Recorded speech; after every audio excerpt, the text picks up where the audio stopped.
Good morning, afternoon, or evening, all of my outdoor adventurous friends. I am the Outdoor Gypsy. Welcome back to another edition of 5-Minute Fridays, where I try and bring you the highest quality content that I can in 5 minutes or less on hiking. If you enjoy this video, go ahead, hike all over that like button down below. Consider subscribing if hiking and backpacking are your thing. Today, my girlfriend Hannah and I are going to be doing the famed 4-mile trail in the ever-popular Yosemite National Park. Without further ado, time to get some nature love.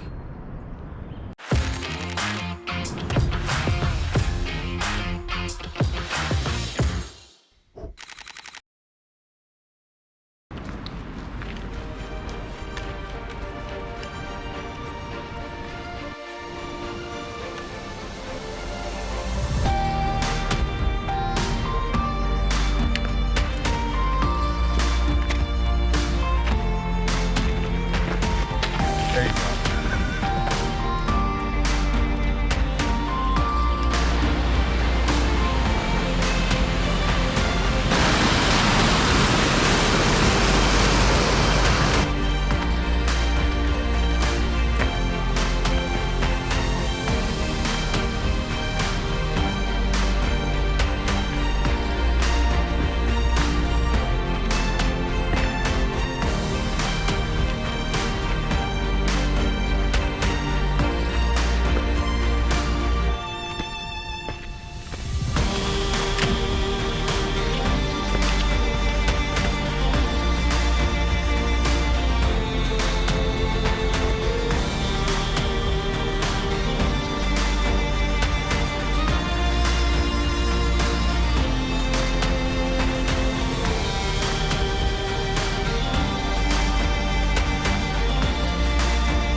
Alright guys, as we wrap up this video here, and while you take in the stunning views of Half Dome behind me, I'm going to share a little bit of a history of the trail, as I thought it was pretty interesting, and you guys might too.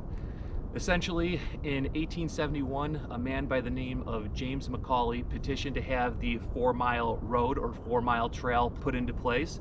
It actually had a toll here to charge hikers a small fee to come up here and enjoy these astounding views. Later on in 1917, the Glacier Point Hotel was actually built just behind me. Unfortunately, in the winter of 1968 and 69, it fell prey to a large snowfall and it caved in the hotel. And then the following summer in 1969, while it was unattended, it fell prey to an electrical fire which burnt down the hotel, and it was never rebuilt. Even though the Glacier Hotel ended with a little bit of a dark story, I think most people would agree this 4-mile trail is one of the nation's most premier and prolific trails. All right guys, that does it for me for now. Again, I am the Outdoor Gypsy. I am signing off for now, but I will see you guys on the next adventure.